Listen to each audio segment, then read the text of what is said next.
Okay, so now what I'm going to do is I'm going to click the recording button, and then Kathy, you can get started.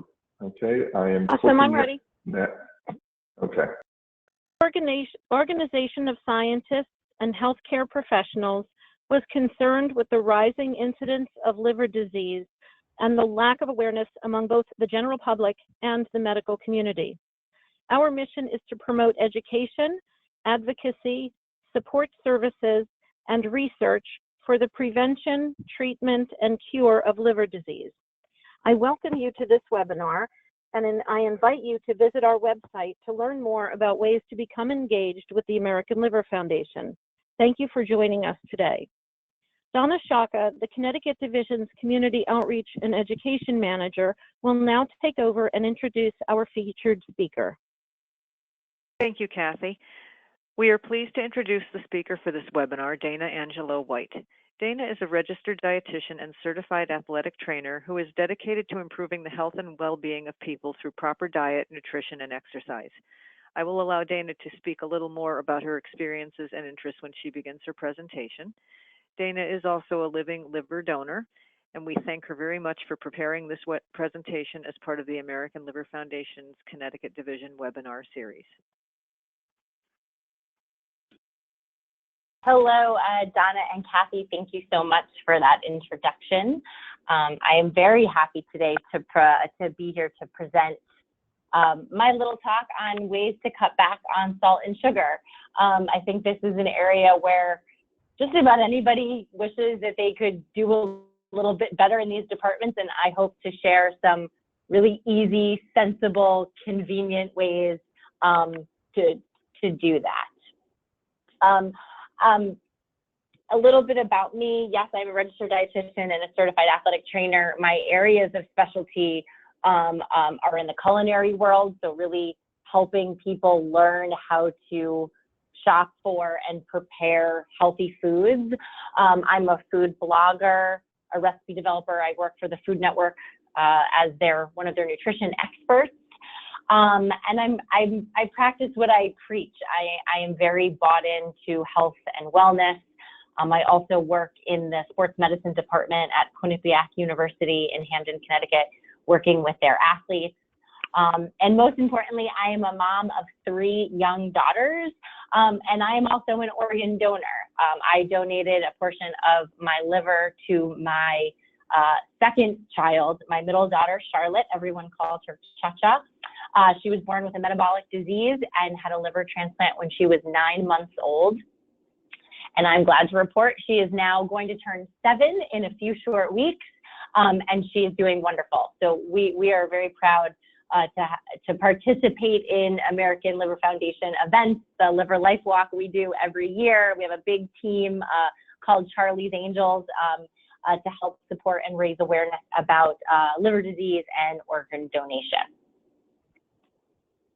So today's session, we are going to be sharing statistics on salt and sugar consumption. I think it's kind of, everyone's aware that maybe we eat too much of these things, but I'm going to show you kind of exactly how much, and hopefully be able to also point out some ways in which you can find ways to cut back on salt and sugar in your own diet.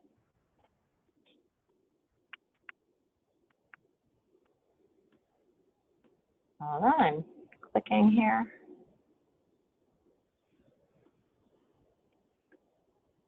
There we go. So I think to start off, this is actually a graphic from the 2005 Dietary Guidelines. Now we are approaching, 2010 Dietary Guidelines. We're approaching the new 2020 guidelines, will be the next to come out. But actually this was first presented in 2010, and now here we are in 2018, and nothing has really changed. So I think that in and of itself is a pretty powerful thing to point out. So if you look here, you'll see that if we look at the top part of this graphic, these are nutrients that, of course, are good for us. So we need to eat more whole grains, fruits and vegetables, dairy, seafood, things that offer a lot of nutrition. When it comes to an American population, we're actually underachieving in these categories. So if you see that green line there indicates what the goal or the recommendation is for daily intake. So we are underachieving. If you look down here at the bottom, on the flip side, if we look at things like calories from what is called SOFAS, which is solid fats and added sugars, and we're going to talk a lot more about added sugars shortly, refined processed grains, sodium and saturated fat, those quote unquote unhealthy fats, we are overachieving as a population in these departments, where we are taking in upwards of 100 to even almost 300% of what is considered the daily recommendation for some of these less than healthy kind of components of the diet. And as you can see, that is certainly contributing to the obesity epidemic and some other, health concerns in terms of cardiovascular disease, type 2 diabetes, and other chronic illnesses. And so I present this to kind of show that what this has created, it is a society that is overweight yet undernourished, meaning that we are over-consuming calories, but since those calories aren't so good for us, we're still falling short from meeting our nutrient needs. So as a registered dietitian, this is an overarching kind of theme and goal that I have for my patients and clients is how can we help offset some of this, and how can we improve the quality of the calories that we take in. So first up, we are going to discuss salt. There is a daily recommendation set for salt consumption, and it is set at about 2,300 milligrams a day, which is about equivalent to about 1 teaspoon of salt.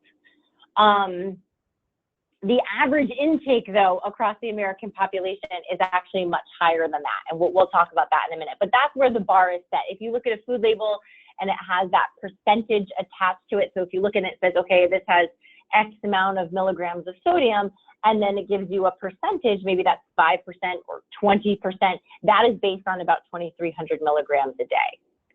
And I think what most people might do, let's say they have a blood sugar issue or they've identified that maybe there's too much sodium in their diet, they tend to put the salt shaker aside. They stop salting their food, whether it be at the table or when they're cooking, thinking that that might be the best way to cut back on salt.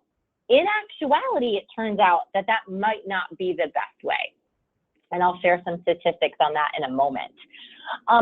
Some of the biggest contributors to salt in our diet, I think condiments and snack foods might not come as such a surprise, whereas bread. Now, there was a report that came out a few years ago actually stating that bread was the single most, in terms of food, contributes more to an individual's sodium intake than any other food. But I think that was a little confusing and misleading because it's not so much that the bread itself is incredibly salty, meaning that one slice of bread, but it means the quantity with which Americans eat bread, the volume of it, coupled with the, adequate, moderate amount of salt it contains, certainly starts to pile up and becomes a major contributor to salt in our diet. All right. Among many reasons why excessive salt intake can negatively impact health, it can have a negative impact on blood pressure, heart health, kidney health, and fluid balance. And so, as I was saying in that previous slide, if we look at the bar being set at about 2,300 milligrams a day, the average American actually takes in upwards of 4,000 milligrams a day. So certainly in excess. And if we go back to that bar graph I showed you before, you could see, again, we're kind of overachieving in that department. So this is an infographic that was created by CSPI, which is the Center for Science and the Public Interest. This was based on a large report they published back, I believe, about 5 years ago, really looking at where the salt comes from. Where is the sodium? Where is that 4,000 milligrams coming into our diet each day? And it turns out, if you can see from some of these smaller sections of the pie chart, it's not the salt shaker at the table. It's not necessarily seasoning your food while you're cooking it. It is really, in large part, 80% is from processed and restaurant food. This is where we're getting into trouble in terms of our sodium intake. And so, I mean, a processed food could be anything from, you know, a canned soup to a frozen dinner and frozen entree or something like that. I would say, you know, across the board, certainly some are much more offensive than others when it comes to being processed and the sodium that they contain, which is why it becomes so important for consumers to take a look at those food labels and really understand what they're getting, and then maybe make comparisons. You know, so I'm not saying you can never have canned soup. I'm saying take a look at some of the brands out there and identify which ones might be more reasonable in the sodium department. Of course, when you can make your own, I certainly recommend that. And depending on the type of food and your lifestyle, you know, again, it depends, but the label reading is really where it comes in handy. So to reiterate, you know, if you're passing on the salt shaker and you're not seasoning your food, that maybe, if you're lucky, can come up to maybe cutting back things maybe 10% of what most people tend to be doing. The real impact comes from those processed and restaurant foods.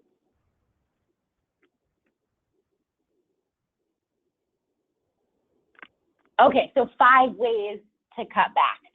One would be to cook more. And this isn't, you know, I think this is overwhelming for some people, depending on your lifestyle and your access to food and your cooking skills. But I think anything that you can do to reverse what you're, kind of figure out what your baseline is and decide where you can cook more. Can you brown bag your lunch maybe 1 or 2 days a week if you're typically getting lunch out every single day?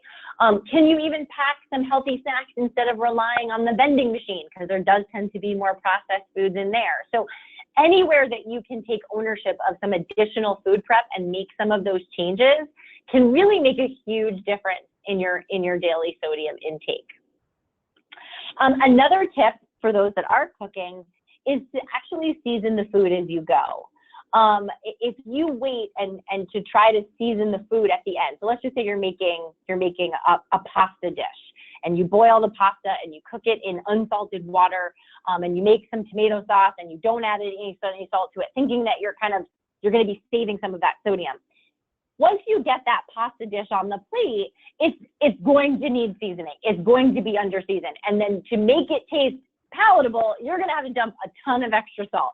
Versus if you were to add some salt to the cooking liquid, a little bit of seasoning as the food, because the food will then absorb that sodium and you'll actually get by using less. So seasoning as you go in small increments, believe it or not, can actually cut back on the amount of salt cumulatively that you use in your cooking. Of course, reading labels. This is going to come up again when we talk about sugar consumption.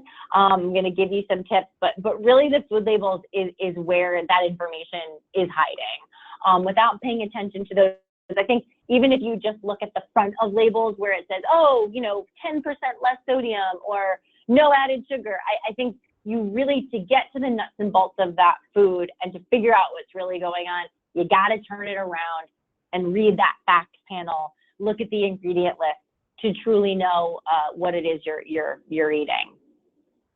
I think I sound like a dietitian when I recommend measuring things, but you know, to a degree that it really does help. And I think especially in the beginning, I come across a lot of patients that will tell me, oh yeah, no, I'm only using a teaspoon of something, when in actuality it's much larger than that. It's a tablespoon. So you think that they're eyeballing it, but they might be eyeballing it incorrectly. So I recommend, you know, for seasoning, for things that have a decent amount of sodium in them, to certainly measure them out, even just a couple of times, to eyeball it and say, okay, I'm really only using a 1/4 teaspoon of salt. That's what I thought. I'm not using a tablespoon, you know, unintentionally. And then let's use some salt-free flavor boosters. So salt is a flavor enhancer. Absolutely, there's no denying that. But it's also used as a preservative. So with the flavor enhancement plus the preservative value is why you're going to find so much of it in a lot of these foods in the marketplace.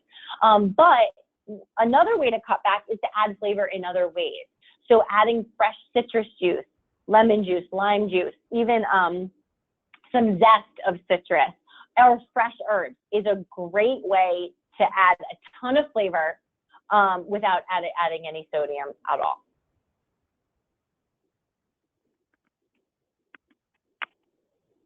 All right, so next up, we are going to tackle sugar. Honestly, I think this one's even a little trickier. I think that when it comes to sugar in the diet and the calories that come along with it, we're not really dealing with calories with salt, in terms of a cumulative amount. Sugar is a different story. Sugar is going to bring along some unhealthy calories that can have a negative impact on health in a lot of ways. And I think sugar is sneaky. Sugar is hiding in places that you might not necessarily expect.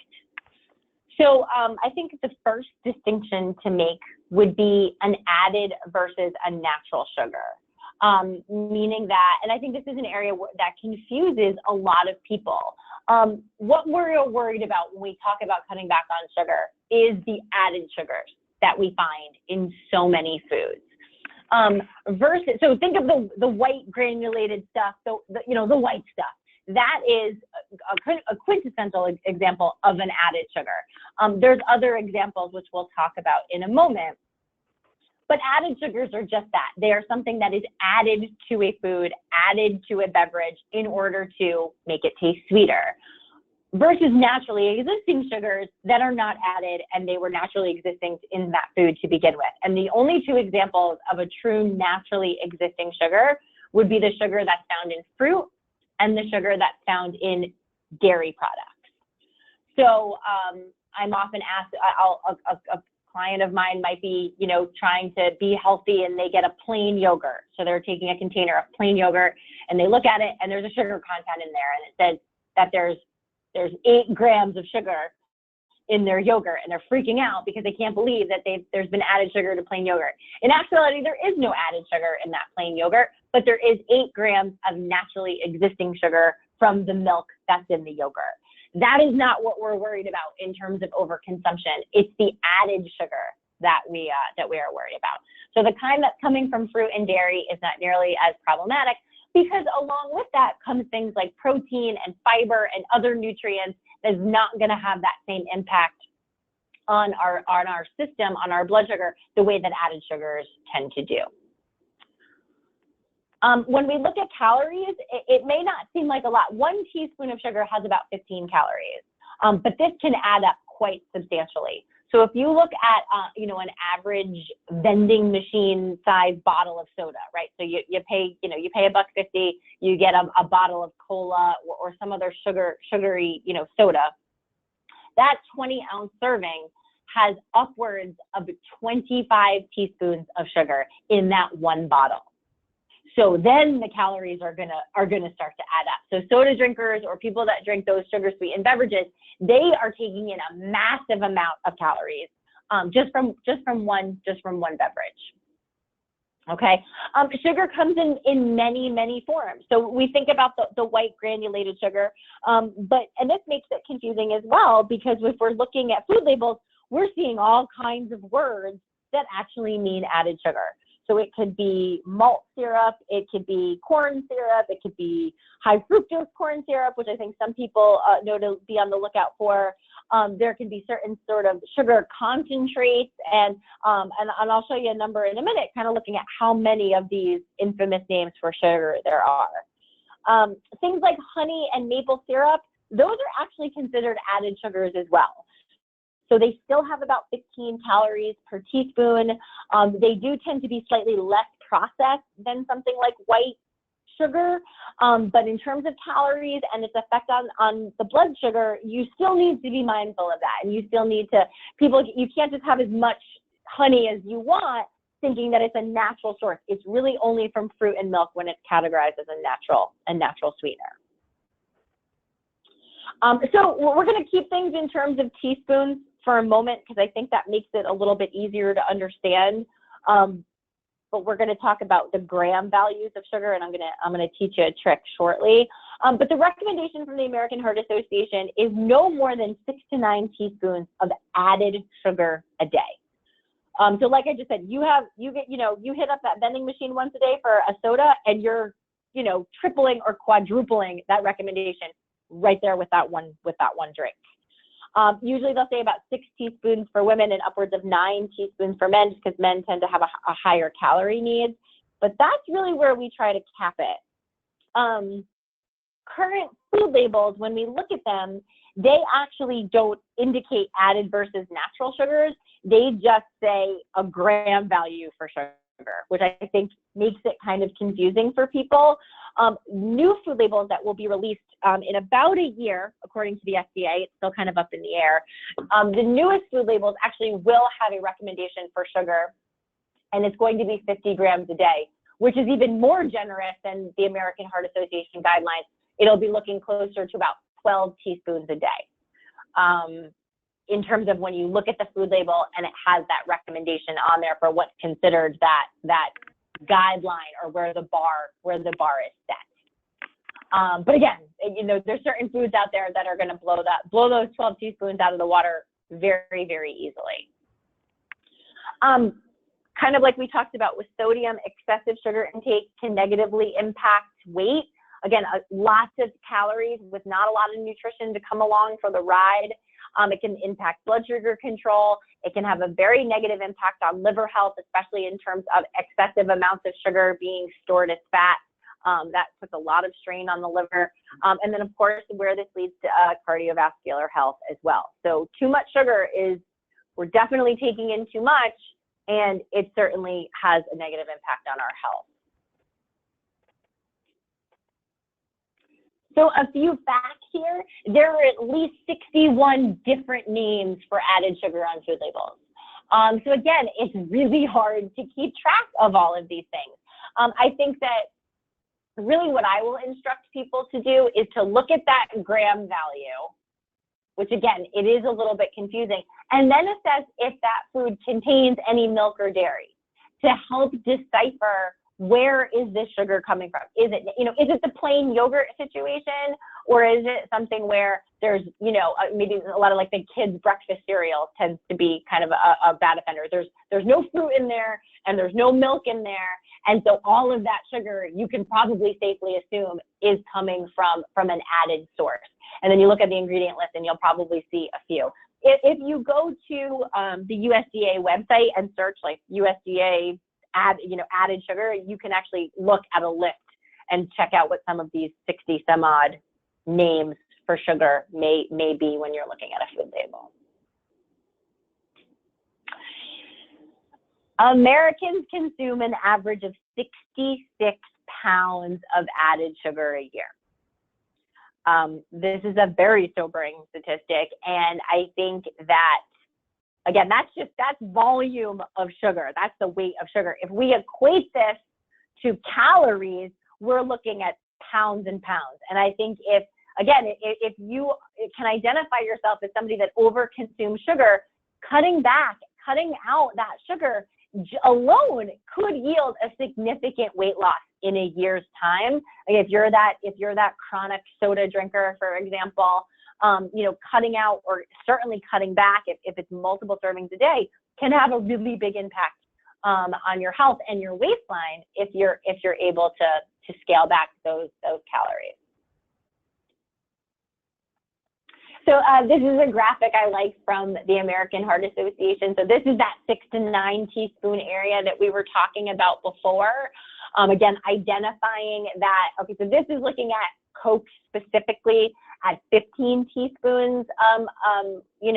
Some of those other sodas, especially things like Mountain Dew and orange soda and grape soda will equate up to that 23, 25 teaspoons per serving.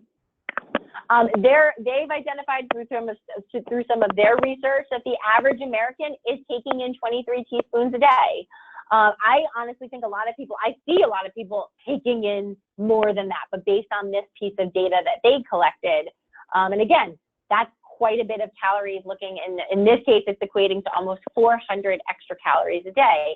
If you can shave off 500 calories a day, that's about a pound of weight loss a week. So you can see you're almost there just by cutting back on some of this added sugar. And I think this becomes a big issue too, is where the sugar is hiding. You know, soda is a really easy example of where it's not hiding. We know that there's a lot of added sugar in soda. You know, sugar sweetened beverages as a category, so things like sweetened teas and lemonades and you know, juice drinks and things like that.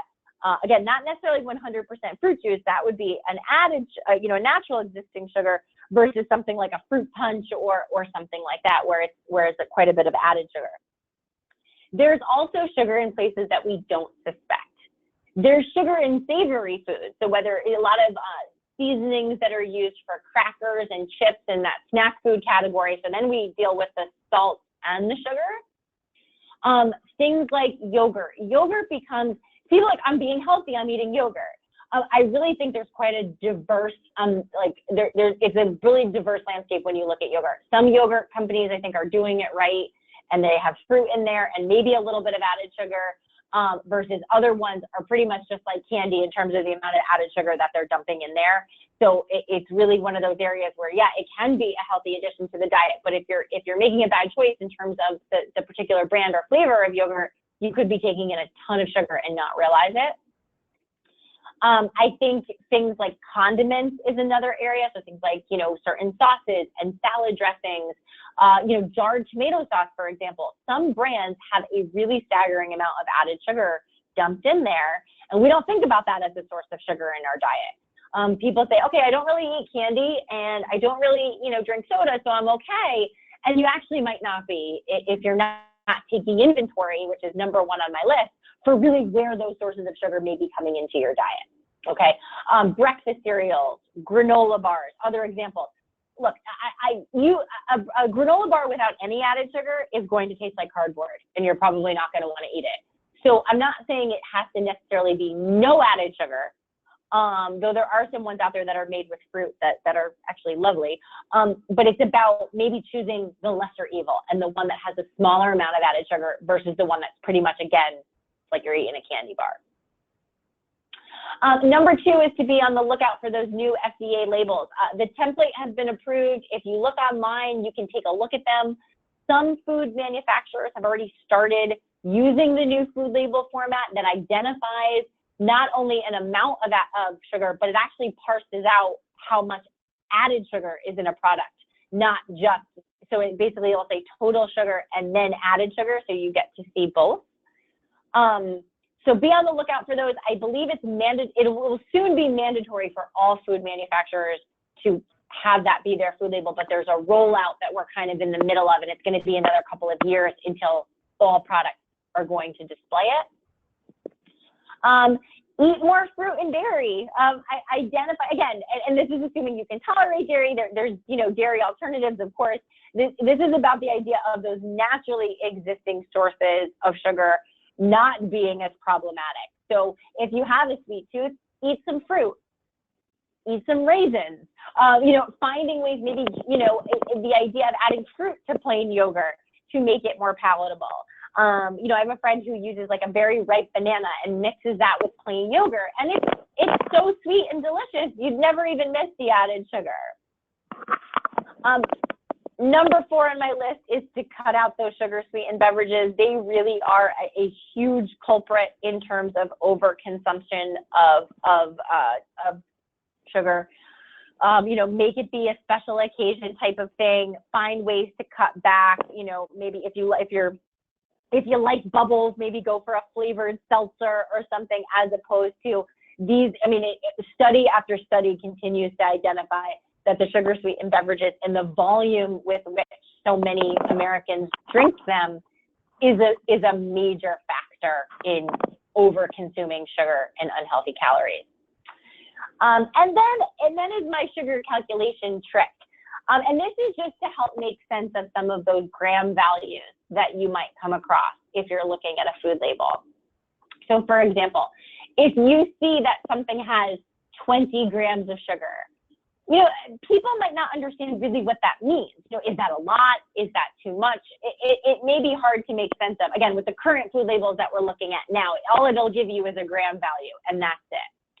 So once you can, so the first step in this trick is to rule out, is there any fruit or dairy in that food? Okay. If the answer is yes, then you're going to look at the ingredient list and determine where they are listed on the food label. So if fruit is listed as one of the first ingredients, then a significant amount of that fruit, a significant amount of that sugar is likely coming from fruit. So this is a good trick for yogurt. So like if you see a high sugar content on a yogurt, turn that label around. You ideally would like to see that milk is the first ingredient, that fruit is the second ingredient, and then maybe you'll see some added sugar. But believe me, now that I said this, take a look at some yogurts and you're going to actually see that sugar is the first ingredient and it's actually outweighing fruit or sometimes also outweighing the milk. So that wouldn't be my recommendation for a yogurt pick. Okay.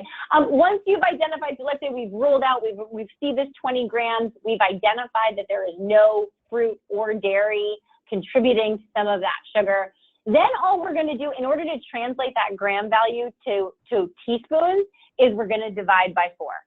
And that will give you a rough estimate of how many teaspoons of sugar are in that particular food.